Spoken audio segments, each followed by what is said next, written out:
اب تو جلوہ دکھا دو محمد، اب تو جلوہ دکھا دو محمد، زندگی کا بھروسہ نہیں ہے۔ السلام علیکم ناظرین and welcome to my YouTube channel ستاروں کی دنیا۔ ناظرین، آج میں آپ کو بتانے جا رہا ہوں عزیز میاں قوال کے بارے میں۔ ناظرین، یوں تو قوالی کے فن میں کئی قوالوں نے ملک گیر شہرت حاصل کی، لیکن عزیز میاں قوال نے پاکستان سمیت دنیا کے کونے کونے میں فن کا لوہا منوایا اور سفر زندگی میں آخری سفر بھی قوالی کے لیے کیا اور اسی سفر عشق کے دوران انتقال کر گئے۔ عزیز میاں 27 اپریل 1942 کو ہندوستان کے شہر دہلی میں پیدا ہوئے۔ ان کا اصل نام عبدالعزیز تھا۔ میاں ان کا تکیہ کلام تھا جو وہ اکثر قوالیوں میں بھی استعمال کرتے تھے، جو بعد میں ان کے نام کا حصہ بن گیا۔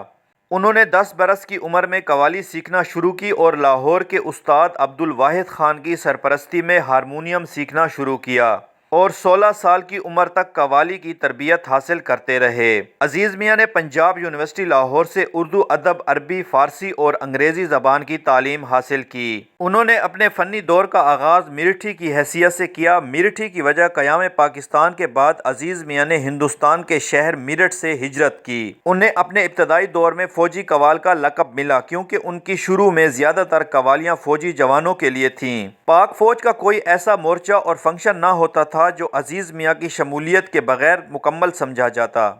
جنرل یحییٰ خان کے حکم پر عزیز میاں نے بلوچ ریجمنٹ کا ترانہ گایا اور یہ ترانہ امر ہو گیا۔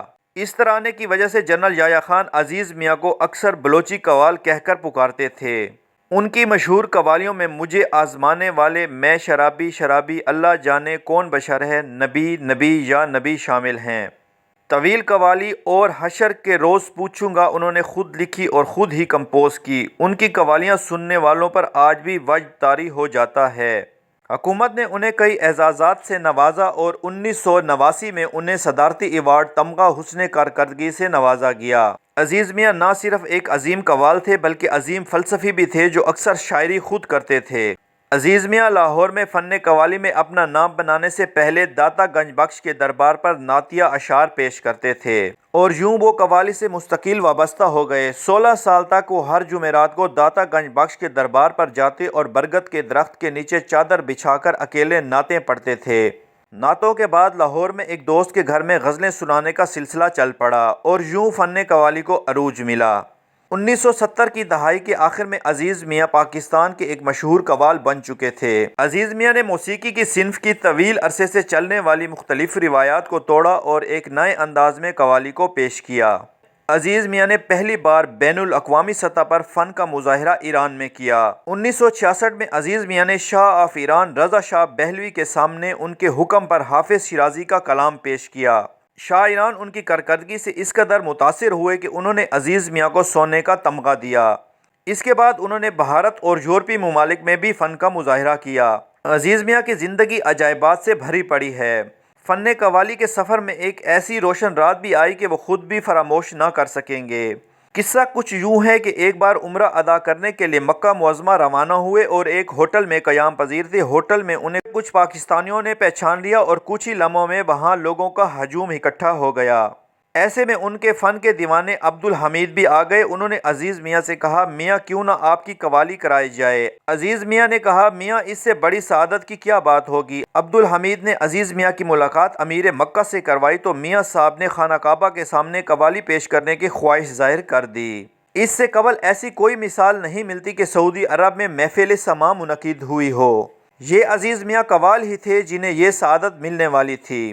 امیر مکہ نے عزیز میاں کو قوالی کرنے کی اجازت دے دی اور سرکاری انتظامات کا اہتمام بھی کر دیا۔ 28 اپریل 1983 شب جمعہ کو رات 9 بجے خانہ کعبہ کے سامنے کھلے میدان میں قوالی شروع ہوئی اور رات بھر قوالی ہوئی۔ محفل سماع میں 8000 کے قریب سامعین نے شرکت کی۔ عزیز میاں نے پہلے حمد پڑھی تو سامعین پر عجیب کیفیت طاری ہو گئی اور عزیز میاں نے اپنی مشہور زمانہ گناہوں کو جانچنے والے بخش دیتے تو بات کچھ بھی نہ تھی پڑھی۔ لوگوں نے نذرانے کے طور پر دیناروں کے ڈھیر لگا دیے۔ عزیز میاں کا جنوبی ایشیا کے عظیم قوالوں میں شمار ہوتا ہے۔ عزیز میاں کو شہنشاہ قوالی بھی کہا جاتا ہے۔ عزیز میاں کے 12 بچے، 9 بیٹے اور 3 بیٹیاں ہیں۔ عزیز میاں کا انتقال 6 دسمبر سن 2000 کو ایران کے شہر تہران میں یرقان کی وجہ سے ہوا۔ ایرانی حکومت نے انہیں قوالی کے لیے مدعو کیا تھا۔ عزیز میاں کو ان کی وصیت کے مطابق ملتان میں ان کے مرشد بابا نذر حسین طوطا والی سرکار کے پہلو میں دفن کیا گیا۔ عزیز میاں قوال آج بھی اپنے چاہنے والوں کے دلوں میں زندہ و جاوید ہیں۔ ان کے 65 البم ریلیز ہوئے، ان کے پڑھے ہوئے کلام آج بھی دلوں کو گرماتے ہیں۔ آخر میں آپ سے گزارش ہے کہ ہمارے چینل کو سبسکرائب کریں اور بیل آئیکن کا بٹن دبا دیں تاکہ ہماری ہر نئی آنے والی ویڈیو آپ تک پہنچ سکے۔ اس کے ساتھ ہی اگلے پروگرام تک کامران خان کو اجازت دیجیے۔ اللہ حافظ۔